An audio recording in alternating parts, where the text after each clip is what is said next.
अस्सलाम वालेकुम, कैसे आप लोग? I am Mohammad Ali Aslam, I am your instructor.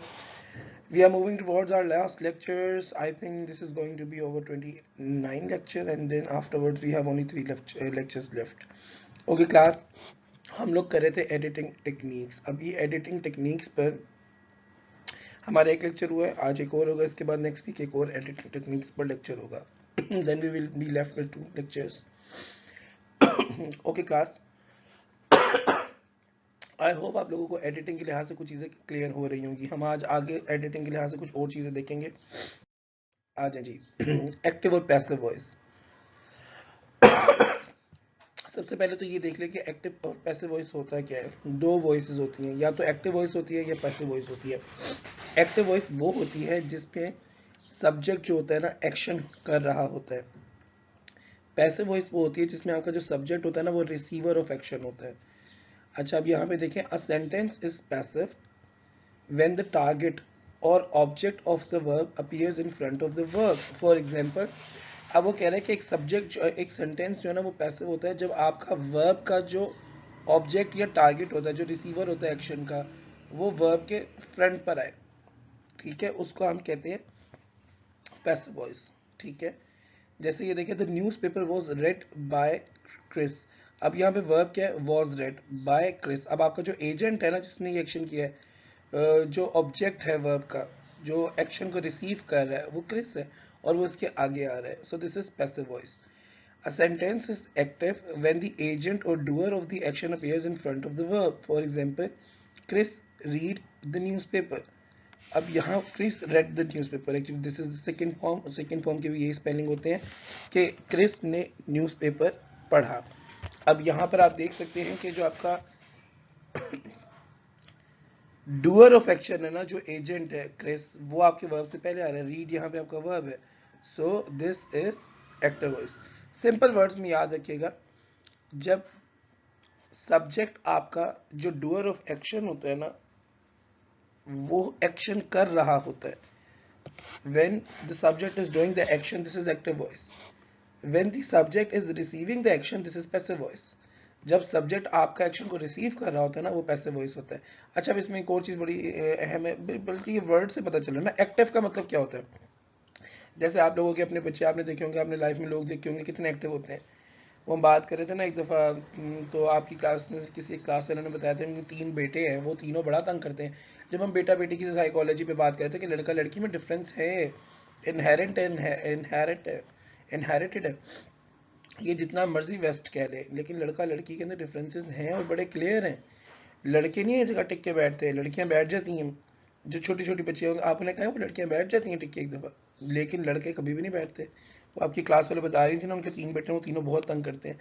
तो एक्टिव यही होता है, एक्टिव यही होता है कि एक्टिव का जैसे मतलब ये कि एक्टिव होना. एक्टिव यानी आप काम कर रहे हैं. तो एक्टिव वॉइस के अंदर आपका सब्जेक्ट काम कर रहा होगा. पैसिव होगा, पैसिव क्या होता है? आप एक्शन रिसीव करते हैं.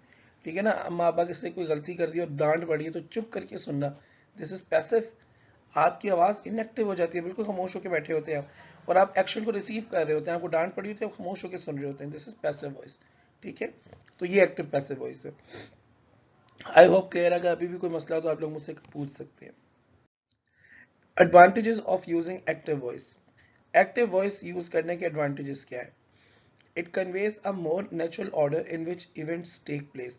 देखिए, एक नेचुरल ऑर्डर जो है ना वो ये है कि आपका अमूमन प्रेजेंट में काम हो रहा होता है और अमूमन हम काम कर रहे होते हैं. इंसान जो है वो हम अशरफुल मखलूक़ात हैं. हमारा काम है कि हम एक्शन करें. इंसान की जो एग्जिस्टेंस है ना वो एक्शन पर ही डिपेंड करती है. तो आपका बड़ा नेचुरल ऑर्डर है. अगर आप एक्टिव वॉइस यूज़ कर रहे होते हैं ना, आपका बड़ा नेचुरल ऑर्डर लग रहा होता है कि हाँ ये बड़ा ह्यूमन साइकोलॉजी के और नेचर के करीब है. Second, it is more concise overall use fewer words. आप एक और चीज़ नोट करें कि ये जो यूज़ ऑफ एक्टिव वॉइस है ना बहुत कंसाइज है.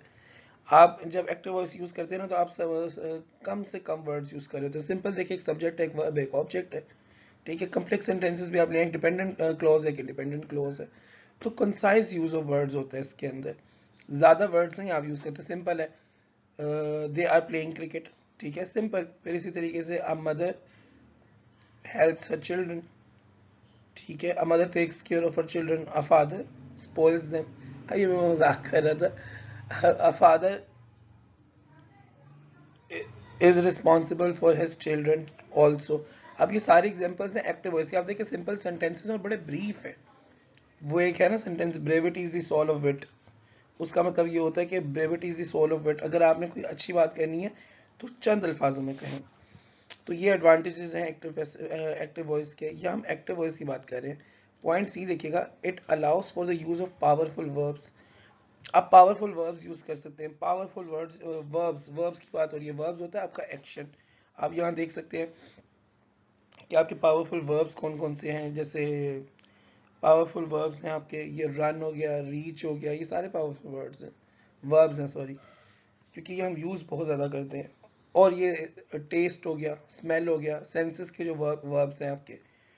फिर इम्पैक्ट, अफेक्ट, ये सारे के सारे। अब ये अमूमन हम पैसिव वॉइस में नहीं यूज करते, हम ज्यादातर इनको यूज ही प्रेजेंट में करते हैं, क्योंकि इनका अफेक्ट ही तब आता है जब आप इसे प्रेजेंट में यूज करें। For example, I reach to my college on time, I reach my college on time. अगर आप इसको देखो उल्टा कर दो कि I was reach to my college, my college was reached by me on time, देखो कितना ही वो इमेच्योर किस्म का सेंटेंस लग रहा है। फिर इसी तरीके से और yes, this Apple test sweet, ठीक है। अब ये देखिए यहाँ पे कितना अच्छा लग रहा है। अब इसका पैसिव वॉइस नहीं बनेगा।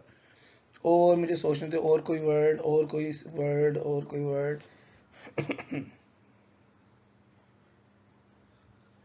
दे are running in the garden. अगर इसकी जगह मैं कर लूँ the garden is being run by them, ये पैसिव वॉइस है। कितना ऑकवर्ड लग रहा है, the garden is being run by them. तो हम जब एक्टिव वॉइस में यूज करते हैं ना, बड़े पावरफुल वर्ड्स भी हम यूज कर लेते हैं, वो बड़ी अच्छी डेकोरेशन बन जाती है, बड़े अच्छे सेंटेंसेस बन जाते हैं। Okay, next point number D देखिएगा, it will inspire in the reader greater confidence in your work. जब आप जब आप सॉरी एक्टिव वॉइस यूज कर रहे होते हो ना, तो आपके रीडर के अंदर बड़ा कॉन्फिडेंस आता है, क्योंकि आप एक्टिव वॉइस यूज कर रहे हैं। एक्टिव वॉइस का मतलब ये होता है कि आपकी जो लिखाई होती है ना, राइटिंग स्टाइल, और आप जो साइकोलॉजिकली चीजें सोच रहे होते हैं वो आपके ऊपर रिफ्लेक्ट हो रहा होता है। जब आप एक्टिव वॉइस में काम कर रहे हो ना, तो इसका मतलब you are the one who is taking lead, who is the one who is guiding the writing, you are the one who is guiding the writing, you are the one who is leading the procession and everything, you are the one who is guiding uh, what is going to come next, ठीक है। तो active sentences use करते वक्त ना आपका अपना जहन भी मजीद एक्टिव होता है, और उससे एक आपके ऊपर असर होता है कि आप कॉन्फिडेंट होते जाते हैं कि आप एक्टिव वॉइसेस यूज कर रहे हैं और आपकी राइटिंग बहुत अच्छी होती जा रही है। इवन स्पीकिंग, इवन आप जिस तरह भी इसको यूज करें। ये तो चले कुछ यूजेस एक्टिव वॉइस के। आगे चलते हैं। ओके, अब ये आगे उन्होंने कुछ चीजें बताई हैं कि कंसाइज किस तरह होना है। बी कंसाइज, कंसाइज किस तरह होंगे आप।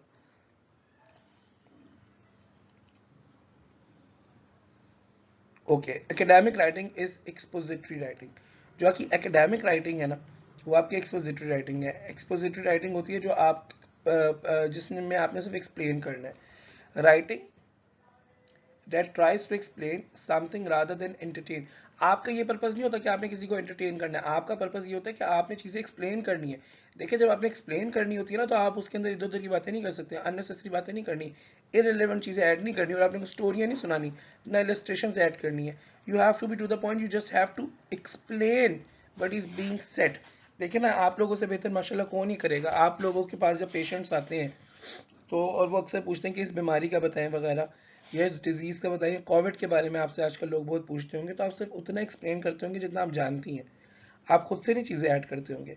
आप थोड़ी ही थीरीज पे बताएंगे जो हमारे यहाँ क्या कहते हैं, क्या कहते हैं, इन्हें कहते हैं कॉन्स्पिरेसी थीरी। जो कॉन्स्पिरेसी थीरीज चल रही हैं कि डिफरेंट है, डिफरेंट कॉन्स्पिरेसी थीरीज इन चल रही हैं कि ये तो आईएमएफ ने कराया है, इनके पीछे कोई और मसला है, ये कोविड के पीछे या इकोनॉमिक मेल्टडाउन है। आप बेशक ही सही भी हो, लेकिन कॉन्स्पिरेसी थीरीज हैं, आप नहीं ये बताएंगे।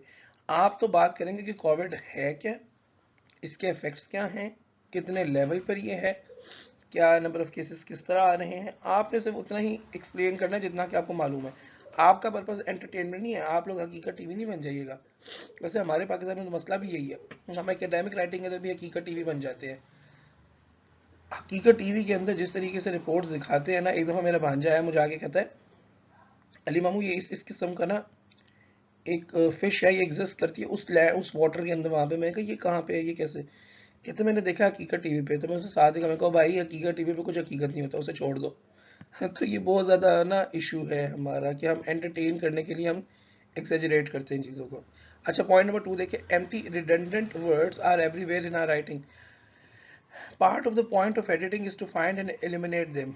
आपने एडिटिंग करते हुए कंसाइज रहना, कंसाइज रहने के लिए आपने एक्सपोजिटरी राइटिंग का पर्पस पूरा करना है, यानी आपने एंटरटेन करना है। दूसरा, रिडंडेंट वर्ड्स यूज नहीं करने। रिडंडेंट वर्ड्स ऐसे वर्ड्स होते हैं जो कि पहले क्या कहते हैं हमारी पहले बहुत यूज होते थे, लेकिन अब वो खत्म हो चुके हैं, अब उनका उस तरह यूज नहीं होता, तो आप उनको यूज नहीं करते।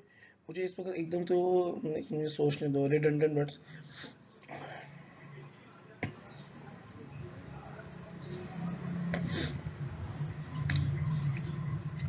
अच्छा रिडंडेंट वर्ड्स हो सकते हैं, एक मिनट एक मिनट एक मिनट एक मिनट एक मिनट। रिडंडेंट वर्ड्स वो होते हैं जो अब राइटिंग में ऐसे बहुत ज्यादा यूज नहीं होते। हाँ, जैसे आप ये देखें ना, आप लॉ की राइटिंग में यूज करते हैं, it is hereby declared. अब हेयर बाय डिक्लेयर्ड हो गया, अब ये हेयर बाय अब नहीं आता। नॉर्मल राइटिंग में अब आप लोग ऐसे कहते हैं, I declare, he declares, it has been declared. ठीक है, अब ये नहीं कहते it has been hereby declared. Hereby ये पहले इस तरह के वर्ड यूज किया जाता था।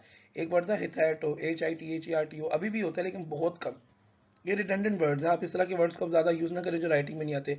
फिर मुझे एक और आ रहा था, इट इज ड्यूली। अब ये ऑफिशियल लैंग्वेज का वर्ड है, इट इज ड्यूली, ड्यूली होता है प्रॉपर्ली, इट इज ड्यूली। अब ये ड्यूली जो वर्ड है ये अब नहीं इतना ज्यादा यूज होता है, ये पहले होता था।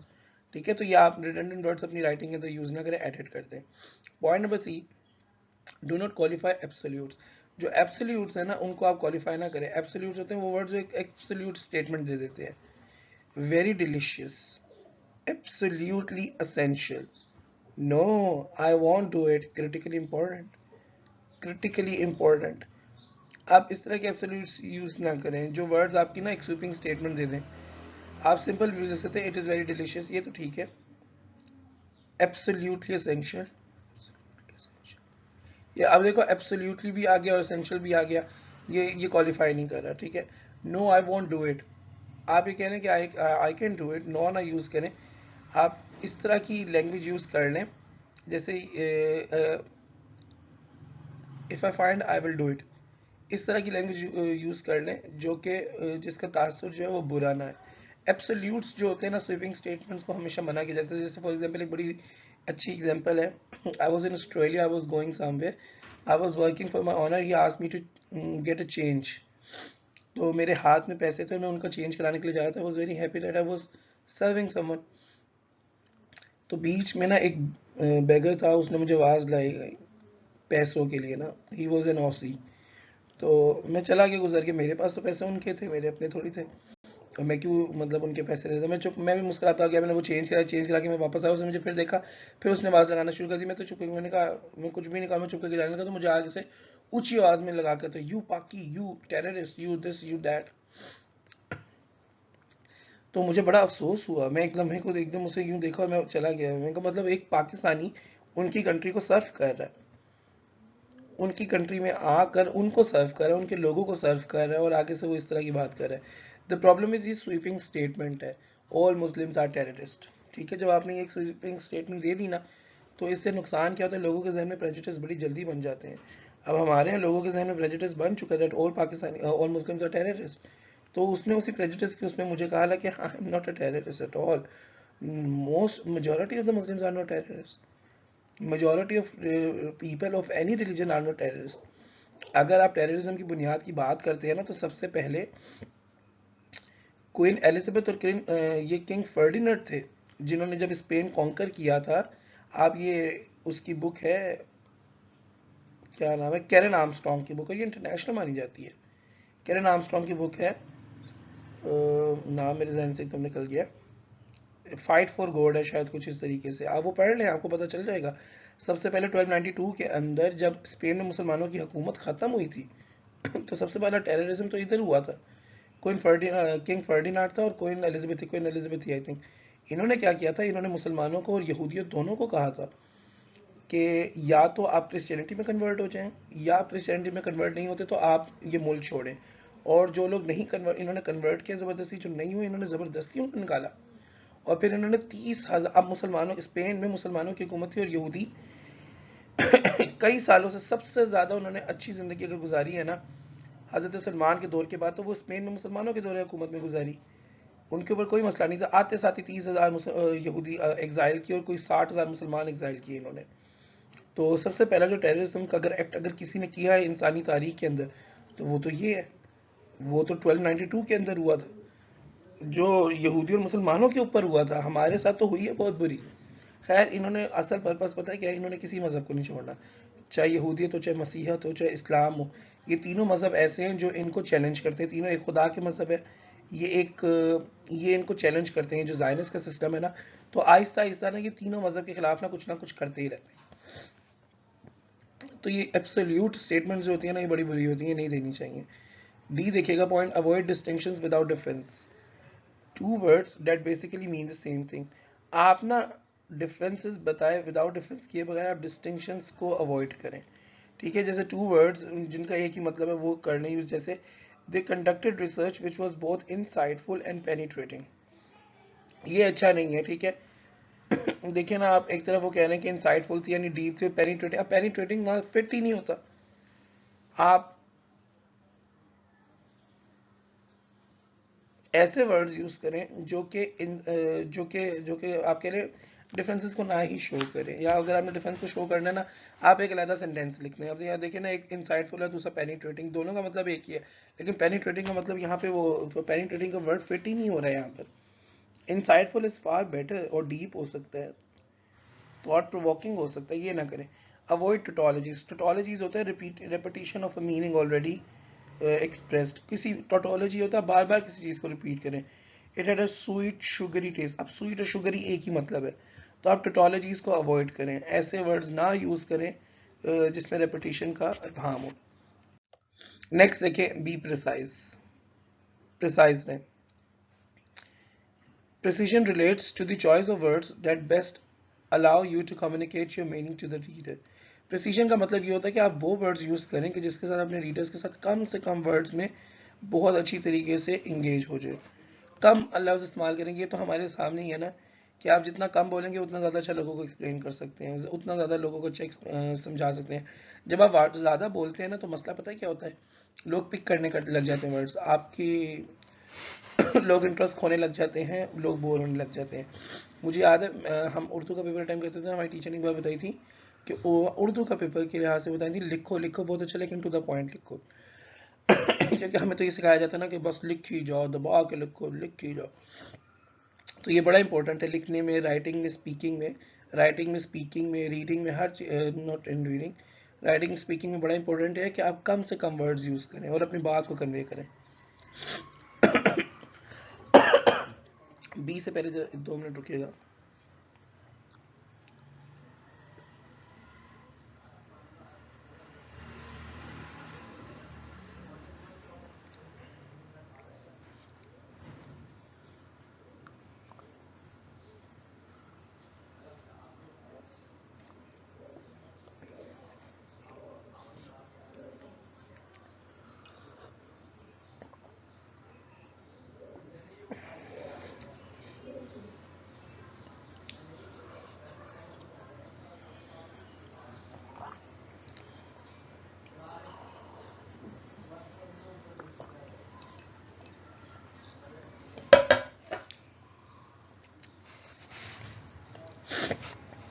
सॉरी मैंने बड़ी देर से ना चाय रखी हुई थी, मेरा स्टमक मुझे कह रहा था कि the stomach needs tea, because you know tea is fantastic. Okay, point number B. Point number B is avoid using utility words. Words which do not convey to a reader one specific meaning, especially if the context does not clarify the full meaning. Important. Understand करें, आपने utility words नहीं use करने। Utility words वो words हैं जो एक meaning convey नहीं करते। उनको अगर आप पढ़े ना, तो ऐसा लगता है कि अगर कॉन्टेक्स्ट देखा जाए तो वो वर्ड डिफरेंट हो सकते हैं, उनके डिफरेंट मीनिंग हो सकते हैं। तो आपने पूरी कोशिश करनी है कि आप जो यूटिलिटी वर्ड्स है ना वो यूज ही ना करें, ताकि इस तरह के जो इश्यूज है ना वो आए ना। ठीक है, this includes words such as situation, factor, nature, peculiar. आपने ऐसे ही वर्ड्स इसमें इसमें ये वाले वर्ड्स भी आते हैं, जैसे सिचुएशन के हो गए, फैक्टर हो गए, नेचर हो गए, पेक्यूलियर, ये चीजें देखनी है। कुछ वर्ड्स ऐसे होते हैं वो situation to situation different meanings देने लग जाते हैं, ठीक है। फैक्टर रीजन दे रहा हूँ, नेचर उसकी नेचर डिफरेंट हो, पेक्यूलियर या स्पेसिफिकली वो किसी चीज को डोनेट कर रहे हो, ठीक है। कॉन्टेक्स्ट बड़ा मैटर करता है, तो आपने कोशिश करनी है यूटिलिटी वर्ड्स यूज ना करें, ऐसे वर्ड्स जो डिफरेंट मीनिंग दे रहे हो। अब इसकी एक एग्जांपल है, both countries share the experience of having had their indigenous population almost entirely exterminated before the arrival of the French colonisers. अब वो कह रहे हैं कि दोनों मुल्कों का ये तजुर्बा है कि फ्रेंच कॉलोनाइजर्स के आने से पहले उन्हें एक्सटर्मिनेशन देखनी पड़ी। अब एक्सटर्मिनेशन क्या होता है? अब एक्सटर्मिनेटेड का जो वर्ड है ना, ये यूटिलिटी वर्ड है, इसके बड़े डिफरेंट मीनिंग्स हैं।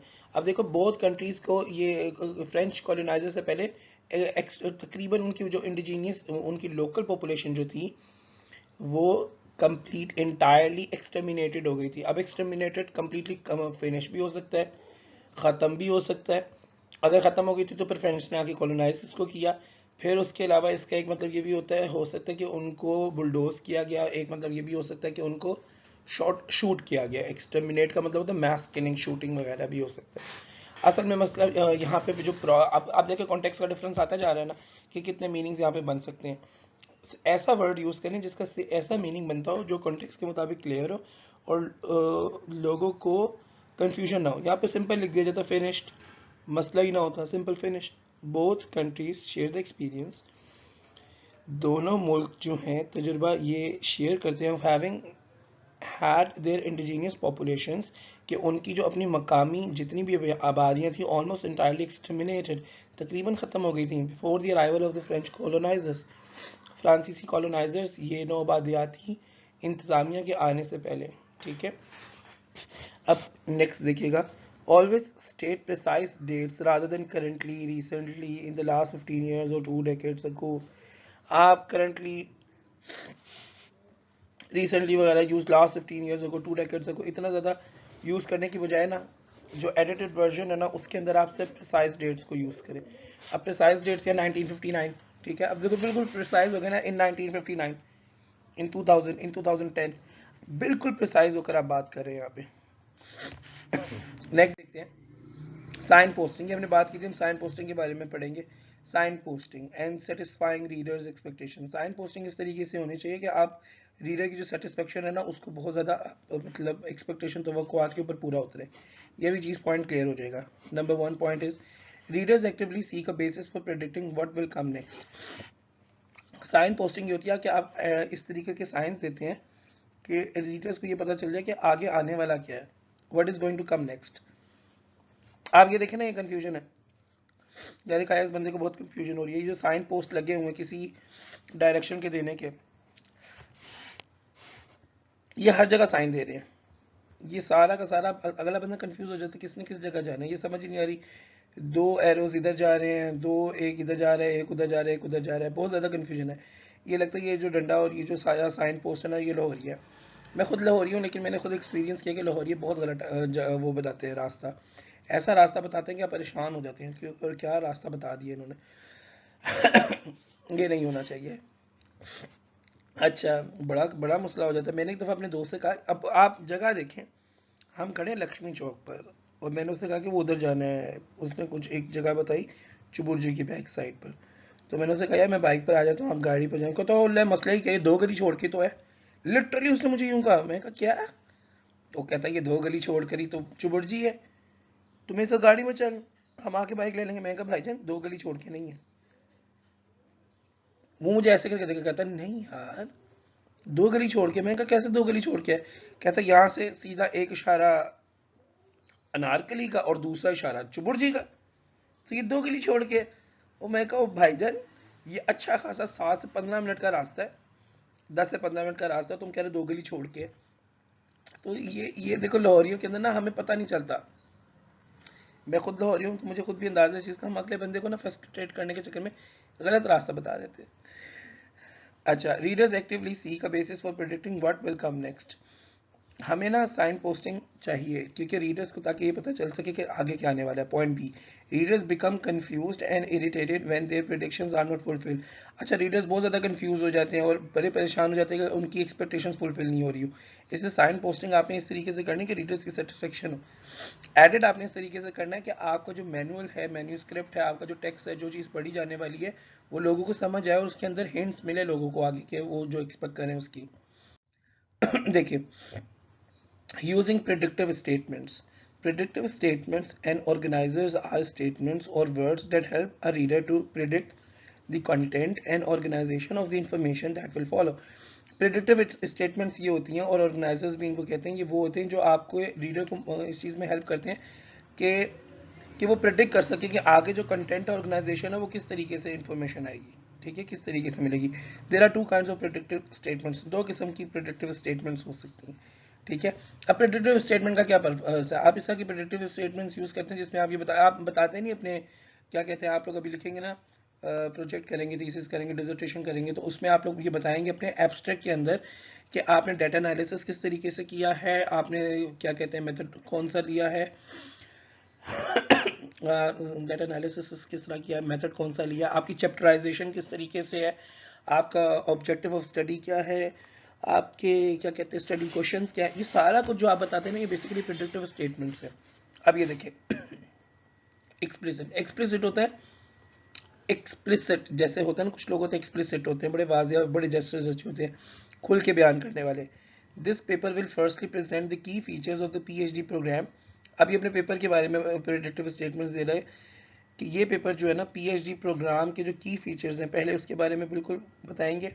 Secondly, examine the value of a PhD degree, फिर उसके बाद ये आपको बताएंगे कि ये एग्जामिन करेंगे कि एक पीएचडी डिग्री की वैल्यू क्या है। And finally, outline some strategies for students preparing to start a PhD. फिर उसके बाद जो कुछ स्टूडेंट्स पीएचडी स्टार्ट करने लगे उनके लिए कुछ जो स्ट्रेटजीज है उसको आउटलाइन करेंगे। सो this is explicit predictive statement, this is one. Now we will see an example of explicit statement. There are four main issues to consider. अब ये देखो, इम्प्लिसिट है, इम्प्लिसिट होता है किसी चीज को मख्फी रखना, यानी आप सीक्रेटली बता रहे हो, हिडन मीनिंग को जो खुद समझना होता है आपको समझ लग जाती है। There are four main issues to consider when commencing a PhD. आपके फोर मेजर इश्यूज हैं जब आपने पीएचडी स्टार्ट करना है। कौन कौन से? चूजिंग अ सुपरवाइजर, एक सुपरवाइजर को चूज करना, चूजिंग अ टॉपिक, एक टॉपिक को चूज करना, बिकमिंग एन इंडिपेंडेंट रिसर्चर, एक इंडिपेंडेंट रिसर्चर बनना, and preparing a PhD thesis, और पीएचडी थीसिस को प्रिपेयर करना। अब ये इम्प्लिसिट है, उसने अंदर का नहीं बताया, उसने से ऊपर ऊपर से आपको बता दिया चार चीजें भाई आपने अच्छी तरीके से देख लेनी है अगर आपने पीएचडी करनी है। तो ये पेपर के अंदर आपको इन चार चीजों के बारे में हम बताएंगे। है प्रेडिक्टिव स्टेटमेंट कि ये चार चीजों के बारे में बताएंगे, पर आपको एग्जैक्ट उन्होंने से ऊपर ऊपर से बता दिया ये चार चीजें, अंदर का कुछ नहीं बता रहे, ठीक है। अगर इसको ऊपर वाले से कंपेयर करो तो यहाँ देखो पीएचडी की वैल्यू बताएंगे आपको। पहले वाले में उसने कहा कि की फीचर्स पीएचडी के क्या, दूसरे में वैल्यू का, तीसरे में कहा कि स्ट्रेटजीज बताएगा, ठीक है। लेकिन यहाँ उसने आपको कुछ नहीं बताया, उसने ऊपर ऊपर से आपको बता दिया, तो दिस इज इम्प्लिसिट। अब यहाँ पे उसने आपको ये नहीं बताया कि सुपरवाइजर कैसे चूज करना है, टॉपिक कैसे चूज करना है, इंडिपेंडेंट रिसर्चर कैसे बनना है और प्रिपेयर कैसे करना है पीएचडी थीसिस, बस उसने कहा ये आपने करना है। तो ये होता है इम्प्लिसिट। नेक्स्ट देखिएगा, other ways to fulfil reader expectations. Reader की एक्सपेक्टेशंस पूरी करने के और तरीके हैं, सब हेडिंग्स और ट्रांजिशनल सिग्नल्स। या तो आप सब हेडिंग्स देते जाएं, हेडिंग्स के बाद सब हेडिंग्स, जैसे हमने एक आर्टिकल एक दफ़ा पढ़ा था, कोई डॉक्टर के बारे में था, it was difficult to find a doctor in dash dash dash country, तो उसके बाद हमने उसकी सब हेडिंग भी दी हुई थी नीचे, how we can guide you something, इस तरीके से कुछ था। तो हेडिंग के बाद आप सब हेडिंग देते हैं, सब हेडिंग जो होती है ना वो लोगों को ज़रा और प्रिडिक्शन दे देती है, ज़रा थोड़ा उनको समझ आ जाता है कि next what is going to come. दूसरा, ट्रांजिशनल सिग्नल्स, ऐसे वर्ड्स यूज़ करें जो ट्रांजिशन करें, चेंज करें टॉपिक्स को और उसमें भी कोई हिंट कन्वे हो। अब देखिए वो कैसे हो सकते हैं, जैसे unifiers, words that signal continuity of the topic. अब ये ट्रांजिशनल सिग्नल्स ही हैं, ऐसे वर्ड्स जो आपका टॉपिक है उसकी कॉन्टिन्यूटी को बताएं। ये होते हैं, ये सारे हैं एडिशन के, ये ट्रांजिशन वर्ड्स हैं एडिशन के। Furthermore, in addition, for example, ये इलस्ट्रेशन का है। ऐसे वाले वर्ड्स आप यूनिफायर्स यूज करें जो कि आपको सिग्नल दे के भी टॉपिक के अंदर कॉन्टिन्यूटी है। या डिवाइडर्स, ऐसे words that signal a change in the discussion और टॉपिक, ऐसे वर्ड्स जो कि शो करें कि आपका जो टॉपिक है ना, ये डिस्कशन है, उसके अंदर चेंज आने लगा है। जैसे इन कंट्रास्ट आप कोई बात करें कि in USA the number of deaths is this by COVID through yes by COVID, ठीक है। In contrast the number of deaths is dash in Pakistan. Contrast होता है, आप किसी चीज से कंपेयर करके बताते हैं कि उधर सिचुएशन ये, इधर सिचुएशन ये है। ऑन द अदर हैंड देखिए यहाँ पे भी आप टॉपिक चेंज करें, हाउएवर ताहम ये भी आप चेंज करें। फॉर एग्जांपल आप कहते हैं कि he is a very lazy person, however when he makes up his mind to do something he does it. वो बड़ा लेजी इंसान है, लेकिन जब अपना जहन बना लेता है ना कुछ करने का तो वो करके छोड़ता है। तो देखिए ये वाले डिवाइडर्स आप यूज करें जो कि आपके जो टॉपिक की कॉन्टिन्यूटी है उसे तोड़ें और एक नए चीज को सिग्नल करें। आपने एडिट करते वक्त इन चीजों का बहुत ख्याल रखना है। नेक्स्ट ये देखिएगा, टेंसेस बड़े इंपॉर्टेंट है। Tense in general use either, generally आप यूज करते हैं दो में से कोई एक यूज कर लेगा, तो प्रेजेंट सिंपल टेंस कर लें, प्रेजेंट टेंस और present perfect tense. These two tenses are interchangeable. Smith argues or Smith has argued. आपको पता है प्रेजेंट सिंपल टेंस में, सिंपल आपको बता दूं थोड़ा सा, प्रेजेंट सिंपल टेंस में सब्जेक्ट होता है, फिर वर्ब होता है, फिर ऑब्जेक्ट होता है। प्रेजेंट सिंपल टेंस के अंदर आपके क्या कहते हैं, उर्दू में इसकी पहचान है ता है, ती है, ते है, इसमें वर्ब की फर्स्ट फॉर्म आती है। सब्जेक्ट सिंगुलर हो यानी ही, शी, इट हो तो हम वर्ब के साथ एस और एस का इजाफा करते हैं। अगर सब्जेक्ट प्लूरल हो तो हम वर्ब के साथ ई, एस और एस नहीं लगाते। प्लूरल वर्ब कौन कौन से हो सकते हैं इसमें, आई हो गया, यू हो गया, दे हो गया, ठीक है। ये प्रेजेंट सिंपल टेंस है। जैसे ही लव्स हिज मदर, अब देखिए ही सिंगुलर है तो लव्स में हमने एस का इजाफा कर दिया, ही लव्स हिज मदर। जब नेगेटिव बनाना होता है तो डू और डज लगाते हैं, सिंगल के साथ डज, प्लूरल के साथ डू आता है। इंट्रोगेटिव में ये do does helping verb start में चले जाते हैं। Do you love your mother, और he does not obey his parents, ठीक है। ये प्रेजेंट सिंपल टेंस हो गया। प्रेजेंट परफेक्ट टेंस एक टेंस जिसमें काम कंप्लीट हो जाए, एक्शन कंप्लीट हो चुका है, चुकी है, चुके हैं। उर्दू में और इंग्लिश के अंदर होता है हैज और हैव, हेल्पिंग वर्ब होता है, सिंगल के साथ हैज, प्लूरल के साथ हैव, और वर्ब की थर्ड फॉर्म आती है, तो उसको हम कहते हैं प्रेजेंट परफेक्ट टेंस, ठीक है। इसमें हमारे पास हेल्पिंग वर्ब है हैज और हैव, वर्ब की थर्ड फॉर्म आती है। नेगेटिव बनाने के लिए हम नॉट हैज और हैव के साथ लगा देते हैं, हैज नॉट, हैव नॉट, फिर वर्ब की थर्ड फॉर्म। इंट्रोगेटिव में हैज हैव स्टार्ट में आ जाते हैं। Smith has argued, Smith has not argued, has Smith argued, ठीक है। और क्वेश्चन है तो क्वेश्चन मार्क लगा देंगे। वो कह रहे हैं टेंसेज आपने ज्यादातर जो यूज करना है ना, या तो प्रेजेंट सिंपल का यूज करना है या प्रेजेंट परफेक्ट का यूज करना है, ये अच्छे होते हैं। या आप पास्ट टेंस यूज करते हो, ये तो मैं आपसे अक्सर कहता हूँ पास्ट टेंस बहुत ज्यादा यूज होता है। सॉरी अगर मैंने आपसे भी नहीं कहा, तो पास्ट टेंस हम जितनी भी असाइनमेंट कर रहे हैं उनमें स्टोरीज में है ही पास्ट टेंस, तो पास्ट टेंस बहुत ज्यादा यूज होता है। अब यहाँ देखिए स्मिथ आर्ग्यूड, पास्ट टेंस क्या होता है, जब एक टेंस के एंड में अलिफ ये छोटी है ये बड़ी आ रहा है, और हम उर्दू, ये उर्दू की आइडेंटिफिकेशन है, इंग्लिश में वर्ब की सेकंड फॉर्म लगती है। जब वर्ब की सेकंड फॉर्म लगे और नेगेटिव बनाने के लिए आप डिड का यूज करें, अब डिड आपका हेल्पिंग वर्ब सेकंड फॉर्म है तो वर्ब आपका फर्स्ट फॉर्म में हो जाएगा, उसे हम कहते हैं past tense. For example Smith argued, अगर आप इसमें नेगेटिव करना है तो आप करेंगे स्मिथ, डिड आएगा, हेल्पिंग वर्ब नॉट लगा, नॉट कभी इंडिपेंडेंट नहीं आता, उसके साथ हेल्पिंग वर्ब लगेगा जो कि डिड है। स्मिथ डिड नॉट, क्योंकि आपका डिड नॉट जो है, डिड आपका वर्ब की सेकंड फॉर्म में ऑलरेडी आ गया, अब आपकी वर्ब की फर्स्ट फॉर्म लगेगी, स्मिथ डिड नॉट आर्ग्यू, ठीक है। अब इसी को अगर आपने क्वेश्चन बनाना है तो डिड जो हेल्पिंग वर्ब है वो स्टार्ट में आ जाएगा, डिड स्मिथ आर्ग्यू, और आपका वर्ब की फर्स्ट फॉर्म आ जाएगी क्योंकि डिड आपका सेकंड फॉर्म में, फिर आपने क्वेश्चन मार्क लगाना है। While the selection of tense may be governed by disciplinary practice, consistency in use remains most important. वो कह रहा है कि आपको इस ध्यान में रखना होगा, आपको ये देखना होगा, आपको अपने आप को डिसिप्लिन प्रैक्टिस करनी होगी बार बार कि आप यही टेंसेस यूज करें, क्योंकि राइटिंग में ज्यादा यूज होते हैं। लेकिन वो कह रहे हैं कि जब आप बार बार टेंसेस यूज करते हैं ना तो आपके जहन में रह जाता है कि यही टेंसेस होते हैं। अब एडिटिंग के लिए जब कोई चीजें आपके पास आएंगी ना तो आपको जिंदगी में मिली, अगर या आप खुद एडिट करते हैं, आप अपना पेपर एडिट करें ना, जब आप लिखें तो खुद ही एडिट कर लेना, तो उस वक्त आपको इस चीज का अंदाजा होगा कि आपके यही टेंसेस ज्यादा यूज होते हैं, प्रेजेंट सिंपल, परफेक्ट और पास्ट कॉन्टिन्यूस का।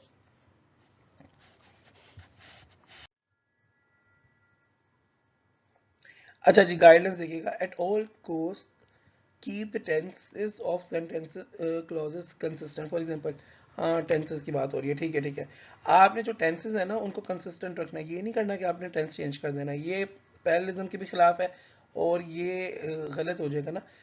ये भी आपको समझ आ जाएगा एग्जांपल से। देखिए एक टेंस में आप बात करें, माजी में बात करें, प्रेजेंट में तो नहीं एकदम आ सकते। She laughed and I asked her what she knew about him, वो उसने कहका लगाया और मैंने उससे पूछा उसके बारे में क्या जानती थी? She laughs again, this time much louder. वो मजीद मुस्कुराई, इस दफ़ा पहले से भी ज़्यादा।